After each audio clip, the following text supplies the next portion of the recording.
Bom dia, queridos. A gente está aqui com muita responsabilidade, né? Temor e tremor. Eu vou contar para vocês. Eu recebi uma mensagem no meu celular. Tudo bem? Amigos queridos. E aí o pastor Israel fazendo um convite. Vou contar para o senhor. Aí eu fui e falei, ué, gente, será que é isso mesmo? Aí eu fui e mandei recado para minha prima, que é a ovelha dele. E falei, aqui, eu recebi essa mensagem, será que ele está me convidando para pregar lá mesmo? Aí ela falou, peraí. Aí ela entrou em contato com ele e ela disse, é sim, pode responder. Porque eu achei que era uma pegadinha comigo, né? Eu falei, alguém está brincando comigo? Né? E aí, graças a Deus, era verdade. Eu louvo a Deus e estou muito honrada, pastor. E orei muito, fiz um jejum de 21 dias, brincadeira, estou brincando. Não fiz não, mas deveria, né? E ontem, estou aqui pela misericórdia, estou aqui acompanhada pelo meu marido, Sérgio, que está aqui, somos casados há 30 anos. Eu queria vir muito para cá, para frente com ele, porque eu gostei desse negócio. Eu fiz aniversário dia 7, aí eu não sabia se era da semana, se era do mês, aí eu fiquei, vou, não vou, vou, não vou, aí eu fiquei ali quietinha, mas fiz 50 anos, gente, meio século. 16 anos de ministério, 3 anos de ministério pastoral. Nós fizemos um culto de louvor e adoração a Deus na nossa igreja, foi uma bênção.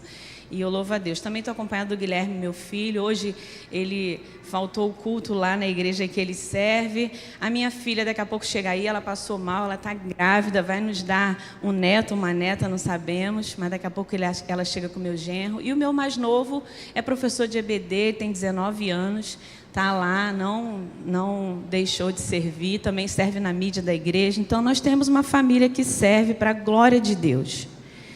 E nós estamos aqui muito felizes, né? Ontem, como eu disse, eu também sirvo na Ordem dos Educadores Cristãos Batistas do Brasil. E ontem nós tivemos uma capacitação simultânea em todo o nosso país. Em todos os lugares, nós tivemos aí o projeto Educação EBD para o Alto. E aí, homens e mulheres capacitando, equipando outros líderes para levar excelência no nosso ensino. E ontem foi um dia bem tenso. Eu sirvo na nossa Convenção Fluminense, também sirvo na nossa Convenção Batista Brasileira e estava ontem nessa corrida aí de capacitação em 2 polos na Fluminense. Só não consegui estar na PIB de Niterói, que foi o 3º polo, mas, graças a Deus, tudo correu para a glória dele. Então, a gente vai aqui compartilhar aquilo que o Senhor tratou conosco nesses dias e muito especialmente nessa madrugada, porque eu de fato tive uma madrugada com Deus. E eu louvo a Deus por isso. Eu quero te convidar a abrir a sua Bíblia no texto de Isaías 40, que é o texto tema. E nós vamos conversar nessa manhã e eu espero que o seu coração, apesar de mim, o seu coração esteja pronto e apto para receber aquilo que o Espírito Santo preparou para você nessa manhã. Eu sei que vocês estavam esperando o pastor Israel, a irmã até abençoou o irmão Israel. Eu falei, opa, peraí que essa benção é minha. E eu sei que vocês estão esperando ele porque vocês têm aqui pastos verdejantes. Mas a minha oração é que o Senhor tenha misericórdia de nós, né, e de mim, e me use também como instrumento para a glória dele. Então vamos ler o texto. O texto diz o seguinte: voz do que clama no deserto, preparai o caminho do Senhor. Endireitai no ermo vereda o nosso Deus, a vereda o nosso Deus. Todo vale será exaltado, e todo monte, e todo outeiro serão abatidos, e o que está torcido se endireitará, e o que é áspero se aplainará. E a glória do Senhor se manifestará, e toda a carne juntamente verá que foi a boca do Senhor que disse isso. Amém? Amém. E aí eu quero conversar com vocês, o tema que nos foi proposto foi entre o efêmero e as verdades eternas da palavra de Deus. E a gente vai falar sobre a nossa responsabilidade do preparo. E aí eu fiquei pensando várias coisas, como que Deus pode fazer, e como que a gente poderia, como que Deus pode falar conosco nessa manhã com relação ao preparo. Então a gente podia falar sobre várias de várias formas, né? Muitas coisas aqui, mas a gente não tem muito tempo. Então eu peguei um viés e a gente vai caminhar com ele. E o Espírito Santo, ele vai fazer a graça que ele quiser conosco nessa manhã no seu coração. Porque é ele que faz, é ele que convence, é ele que anuncia, é ele que prepara. Então, eu pensando nesse caminho, eu descobri, estudando aqui, que no Oriente Médio, quando um rei ele visita um lugar, um vilarejo, um país, uma área que não é a área dele, ele vai fazer uma visita, ele manda representante na frente, para que pudesse preparar o caminho. E eu fiquei pensando nisso, nesse fato, e entendendo que o profeta aqui estava bem embasado nessa palavra e nesse costume, nessa tradição, talvez. E alguém vai à frente preparando o caminho. A gente sabe que nem sempre nós vivemos com os asfaltos que nós temos hoje, né? E, aliás, em alguns lugares ainda não tem. E imagina naquela época. Então, alguém tinha que ir na frente para tirar todos os obstáculos possíveis do caminho, para que o rei pudesse fazer aquele caminho certeiro e de forma mais rápida. E aí eu fiquei pensando nessa ação quando o profeta diz: vai preparar o caminho, vamos preparar o caminho, esse ato de preparar. E aí, pensando em nossas vidas e na palavra, a gente está no mês da EBD, como a gente falou, muitas igrejas, graças a Deus, levantando essa bandeira. Infelizmente, em algumas igrejas, a escola bíblica já não existe mais, e essa é uma grande tristeza. Eu tenho percorrido em muitas igrejas e, infelizmente, essa estatística tem aumentado. E aquele que tem o chamado educacional, aquele que tem o chamado para servir ao Senhor através do ensino, isso precisa ser algo que arde o nosso coração. Eu fui vocacionada nos bancos da minha igreja. Eu fui chamada ainda na minha infância. E foi na minha adolescência onde eu decidi servir ao Senhor de forma diferente. E lutei muito. Larguei uma faculdade de jornalismo para fazer teologia, com ênfase em educação cristã. Porque ardia, porque queimava, não dava mais para dizer não.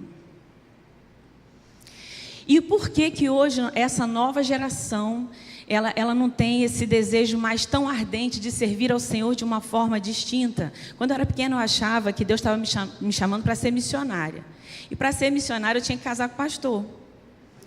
Aí eu falava: meu Deus, não dá. E eu tenho uma família aglutinada, eu tenho uma família muito grande. Eu sou de uma família de 6 irmãos. E eu nunca gostei de passar Natal, Ano Novo, essas celebrações longe da nossa casa, porque só a nossa família junto já é uma festa. E aí tem sempre gente que chega, eu tenho amigos aqui testemunhas disso. A nossa família só vai aumentando.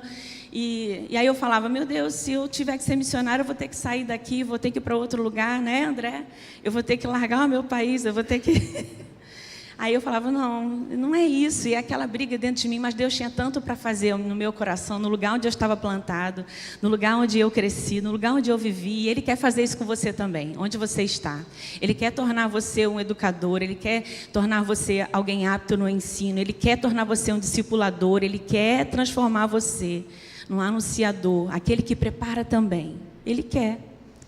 Só que a gente precisa entender a vontade dEle, os caminhos de Deus para isso. Alguém tem que preparar. Alguém tem que preparar, porque a mensagem vai chegar. E aí, irmãos, olhando para esse texto, eu penso que a palavra de Deus, ela nos capacita nesse preparo. E se eu não tiver um tempo para estudar, para mergulhar no ensino bíblico, para deixar o Espírito Santo falar comigo e tratar no meu coração, eu não tenho como preparar o caminho. E essa é uma tarefa nossa.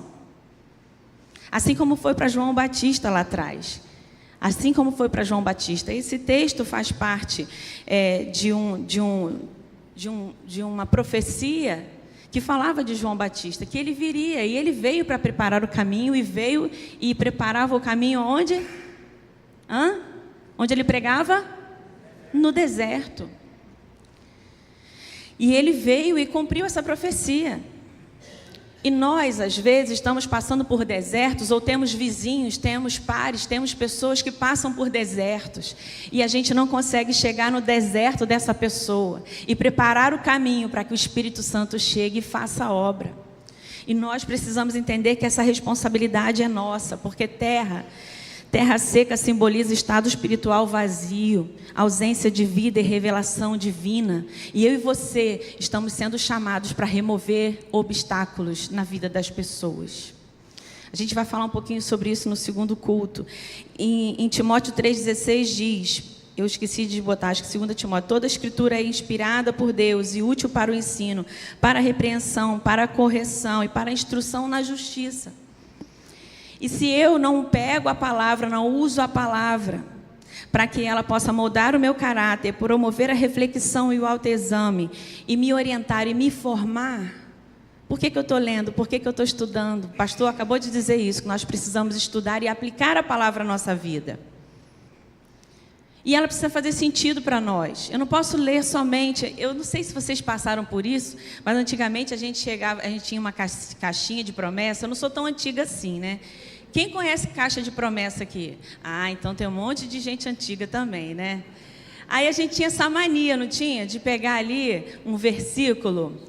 E aí eu era pequena, de vez em quando, mamãe fazia isso com muita humildade, simplicidade na direção do culto doméstico. Ela pegava e falava, tira aí cada um versículo. Aí a gente tirava. E sempre tinha alguma coisa muito boa. E aí só quando eu fui adolescente que eu fui fazer a conexão. É lógico, se ali é uma caixa de promessa, só tem promessa. Não vai ter nada assim, cuidado com que isso, né? É só promessa. E aí, só que isso virou tipo um amuleto para muitas pessoas. Às vezes a gente fazia visita na casa das pessoas. Eu me lembro que papai e mamãe, eles sempre foram muito ativos. Papai é diácono e mamãe envolvida na união feminina e tal. Então, a gente fazia muita visita, muito culto nos lares. E as crianças eram submetidas a isso, assim, vai lá, você vai cantar, você vai isso. Então, por isso que na nossa época nós cantávamos muitos hinos, né, do cantor cristão e tal, porque as crianças iam, né, sendo submetidas, e isso era muito bom. E aí, na hora de sair, a pessoa da casa falava assim, tira aqui um versículo, tira aqui. Era assim mesmo, né? E como que isso foi significante para nós naquela época? Isso fazia todo sentido para nós naquela época. Hoje nós temos outras ferramentas. Hoje nós podemos pregar a palavra através do nosso celular. Hoje você pode acordar, quando você acordar de madrugada, você pode sentir o mover de Deus a orar por alguém. E você vai orar por essa pessoa. Mas faz o seguinte, não ora só não. Você ora e vai lá no celular e coloca uma mensagem dizendo, acabei de falar com Deus a teu respeito. Experimenta fazer isso 2, 3, 4 da manhã.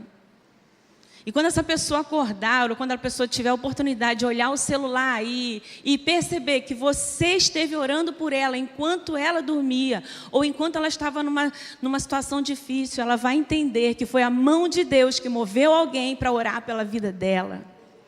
E ela vai se sentir muito bem com esse Deus. O nosso papel é preparar o caminho. E aí, a palavra de Deus também, ela aplicada à nossa vida, ela nos iguala.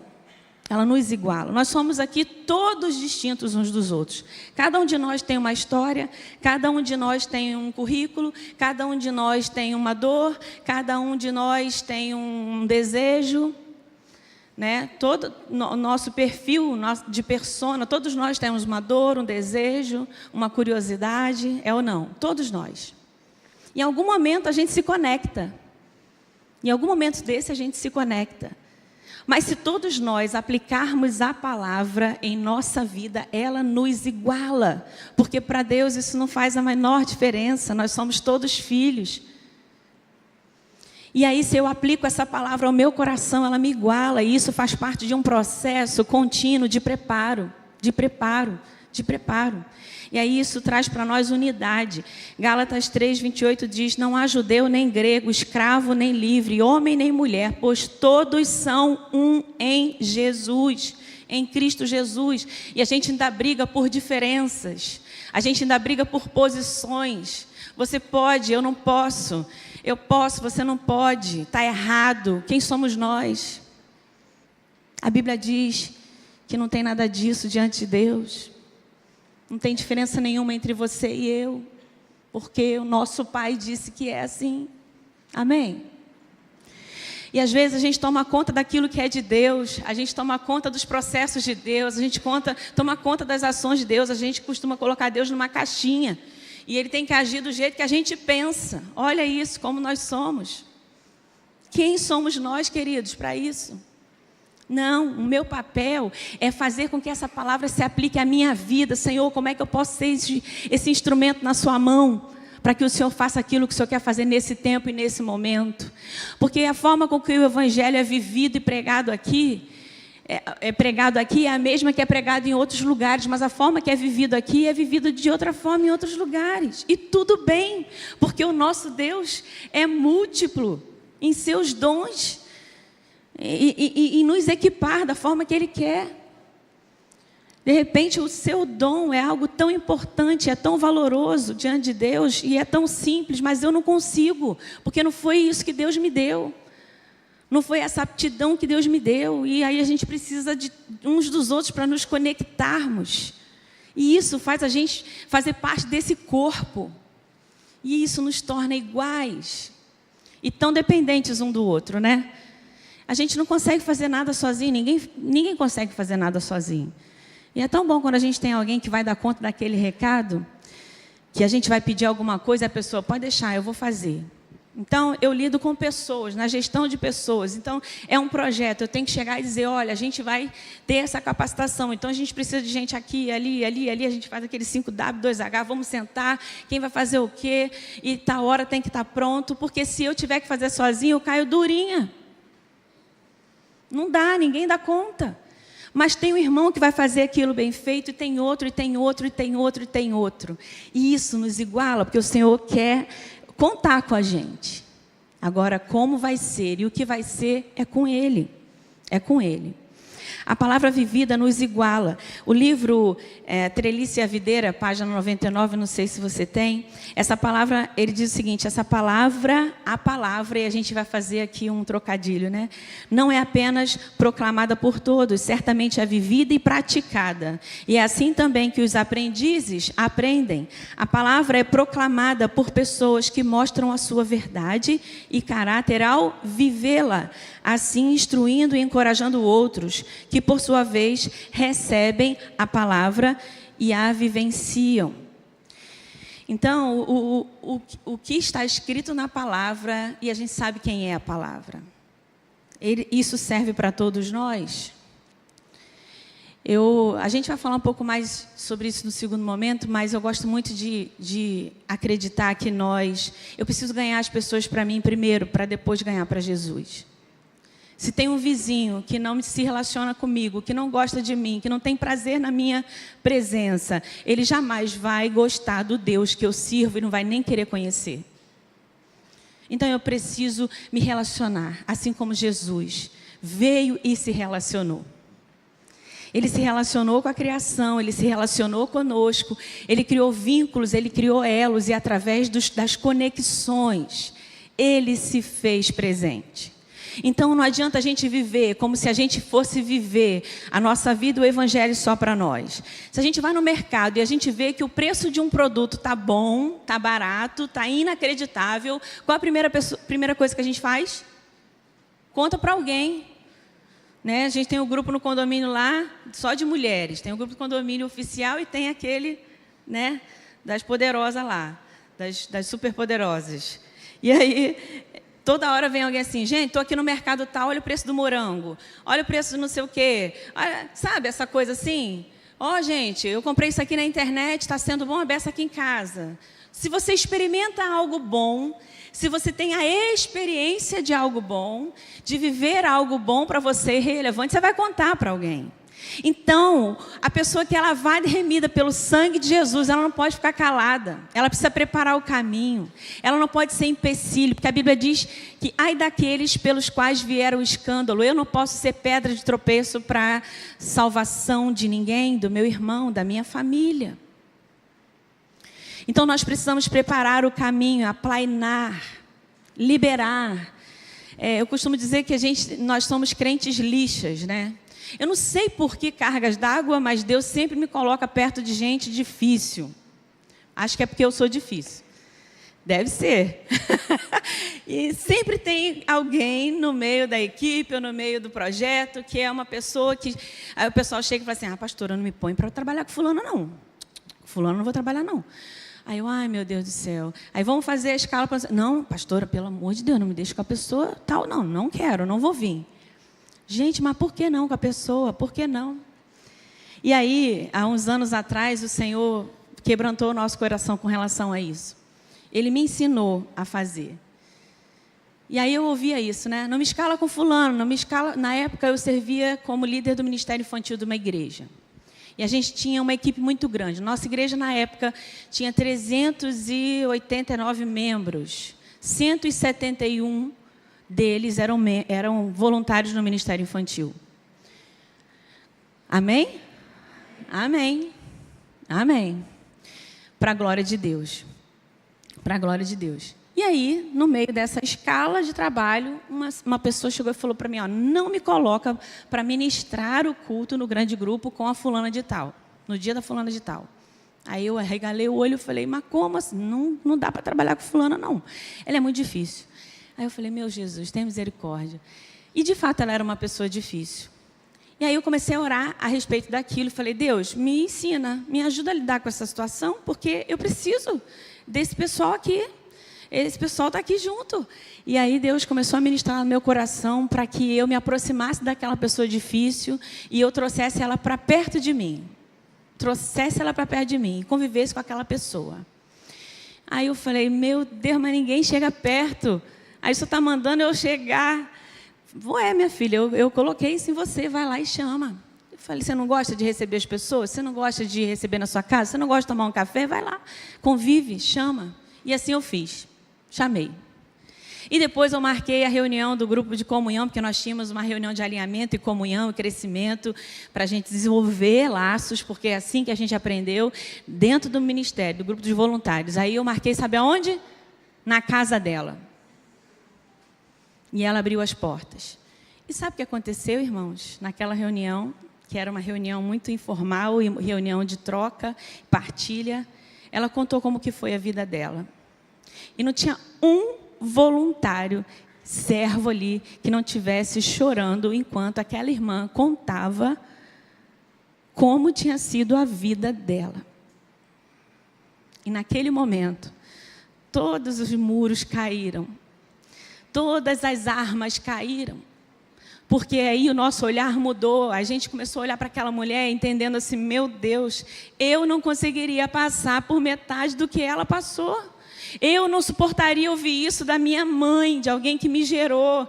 Eu não suportaria ouvir isso do meu pai, de alguém que me gerou. Eu não conseguiria ouvir isso da minha tia. Eu teria feito diferente, mas aquela mulher lutou para ser uma mulher de bem no meio em que o mundo era tudo diferente. Em que as possibilidades que ela podia ter escolhido para ser eram outras. E aquela mulher tinha vencido na vida, porque ela estudou, fez um concurso, é uma professora de português, como poucas que eu conheço na minha vida. E todos os alunos, ela é famosa porque ela é muito rígida. E aí a equipe olhou para mim, eu olhei, a gente abraçou. E aí eu disse para ela assim, minha irmã, eu louvo a Deus pela sua vida e pelo seu exemplo que inspira a cada um de nós.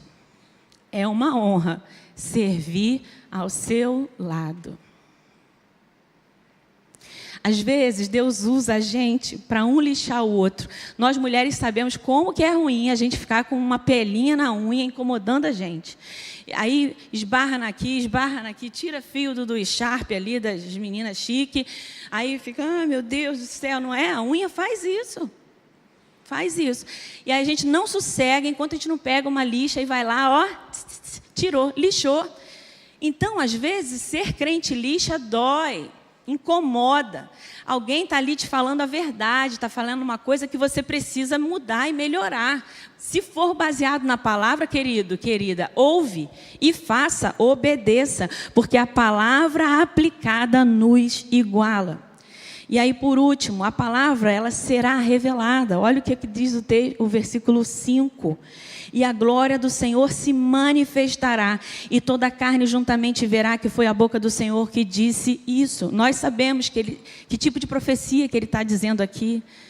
Ele já está dando um prenúncio da vinda. Jesus veio até nós, ele se fez carne, ele se humilhou e ele nos ensinou a viver e a conviver. E aí a palavra diz: no princípio era o verbo, e aquele que é a palavra, ele estava com Deus e era Deus. Aquele que é a palavra tornou-se carne e viveu entre nós. Vimos a sua glória, glória como do unigênito vindo do Pai, cheio de graça e de verdade. João 1, versículo 1 e 14. Ele é a palavra. Ele é a palavra. E eu preciso viver essa palavra. Ele imprimiu em nós, na nossa humanidade, a santidade dele. E ele nos ensina a viver de forma a fazer essa diferença, porque ele é a palavra. E se eu interiorizo essa palavra, eu pratico a palavra, não tem como você conviver comigo e não sentir a presença de Jesus. Tem? Não tem.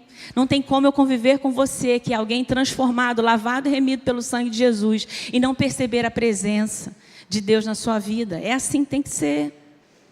Porque se alguma coisa fugir disso, tem alguma coisa errada, tem alguma coisa faltando, tem um obstáculo pelo caminho, e ele precisa ser plainado, ele precisa ser limpado, ele precisa ser limpo, ele precisa ser desobstruído.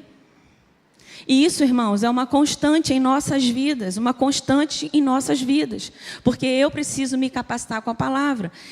Sempre, eu sei que a nossa vida é uma correria só, mas não tem uma vez que você não vá parar para ler a palavra, estudar a palavra, ouvir o que Deus tem para falar para você, e vai sair para trabalhar, seguir a sua vida. Não vai ter um dia que você vai fazer isso, que Deus não vai colocar alguém logo em seguida, para que você entregue aquilo que Ele ministrou no seu coração. Para pensar e perceber isso, e eu tenho certeza que isso vai acontecer. Porque a palavra de Deus é viva e eficaz, e a gente é só um instrumento. A gente está aqui nesse aperfeiçoamento até que Ele nos leve. Porque o dia que a gente for, é porque Ele já cumpriu tudo que tinha que cumprir em nós. E se estamos aqui ainda, é porque a gente ainda está sendo preparado, ainda está sendo forjado. A gente ainda está sendo útil para Ele, para algo. E que seja, em nome de Jesus. John Maxwell diz que, para que as evidências de um bom líder fiquem ali expostas, ele precisa ter deixado um legado. Ele precisa ter deixado um legado.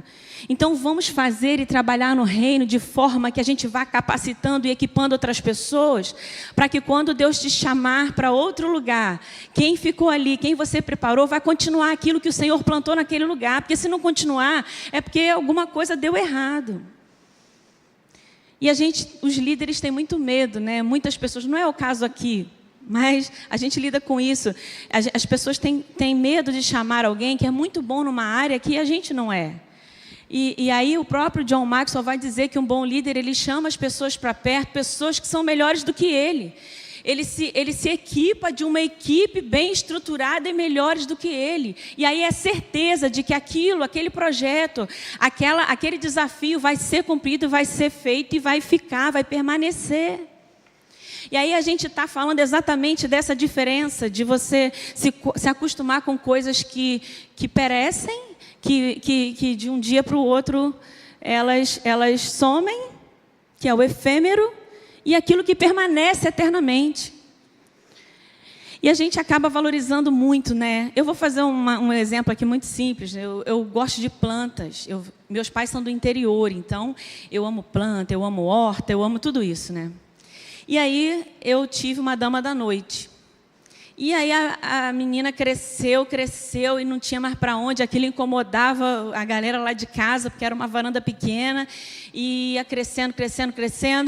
Mas eu estava tão curiosa e tão ansiosa, esperando a flor, quando ela abrochasse, quando ela abrisse, quando aquela planta produziria a flor, a dama da noite.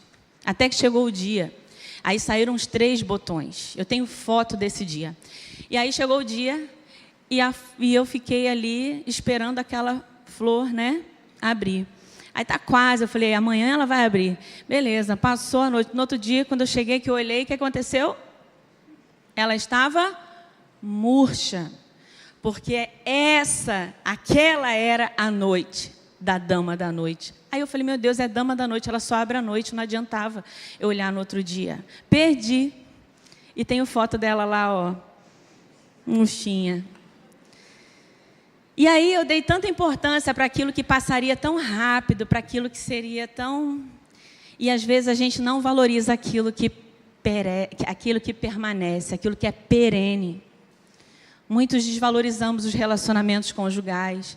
Muitos não damos tanta importância para coisas que são importantes um para o outro. Ontem a gente ficou o dia inteiro trabalhando, servindo.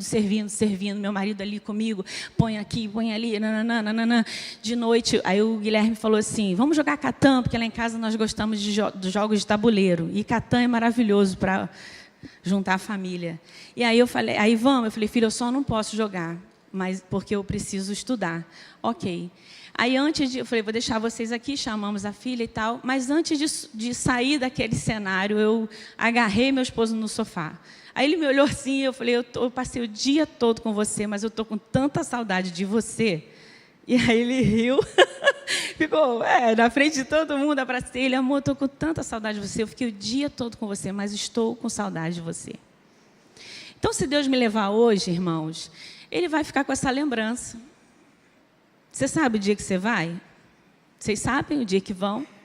Então, que lembranças perenes você quer deixar nos corações das pessoas que você ama? Que tipo de cristão você tem sido para essa igreja local? Que tipo de ovelha você tem sido para o seu pastor? Que tipo de esposa, que tipo de marido, que tipo de filho, que tipo de filha você tem sido? Eu perdi a mamãe tem 1 ano, foi difícil. Mas eu vivo com uma tristeza e uma saudade sadia, sem arrependimento. Porque todas as vezes que eu pude, eu disse para minha mãe o quanto eu a amava. Todas as vezes que eu pude, eu usei a minha mãe como exemplo de vida e legado. A minha mãe foi uma pessoa muito humilde. Mas ela disse para mim assim, filha, mulher nasceu para ser forte. E ela falou isso quando eu era pequenininha, quando eu tomei meu primeiro tombo. E eu vim chorando para ela. Aí ela limpou e falou, tá bom, filha, vai brincar, aproveita. Você já chorou que deu. Mulher nasceu para ser forte, vai adiantar se chorar. Aí eu parei, e fui brincar. E fui suportando aquela dor ali. E tenho suportado muitas dores até hoje, porque Deus me fez forte e me fez ser criada por uma mulher forte. E deixou um legado em mim. Eu quero deixar legados. Eu quero deixar legados na minha família, no meu relacionamento com meu marido. Eu quero deixar um legado para a criação dos meus netos, que virão agora uma outra fase. Quero ser a avó. A avó, não uma avó. Eu quero ser a avó. Eu quero ser a líder. Eu quero ser a discipuladora. Eu quero me entregar para aqueles que Deus tem me trazido para cuidar. E eu quero que você seja desafiado a ser assim também. Eu sei que estou falando aqui com pessoas muito mais experientes do que eu. E de repente você está pensando assim, tantas pessoas eu fiz isso que ela está falando. Porque alguém fez isso para nós, né? Lá atrás. E quantas pessoas você já fez isso? Mas continua fazendo. Continua trazendo filhos de oração, filhos do coração. Tem uma geração inteira aí, para a gente discipular e cuidar. E que a palavra de Deus nos capacite a preparar o caminho, a preparar os corações para receber o Messias, porque Ele vai voltar. E Ele precisa fazer morada em nossos corações. Amém? Que Deus abençoe a sua vida. Que Deus abençoe o seu lar e a sua família.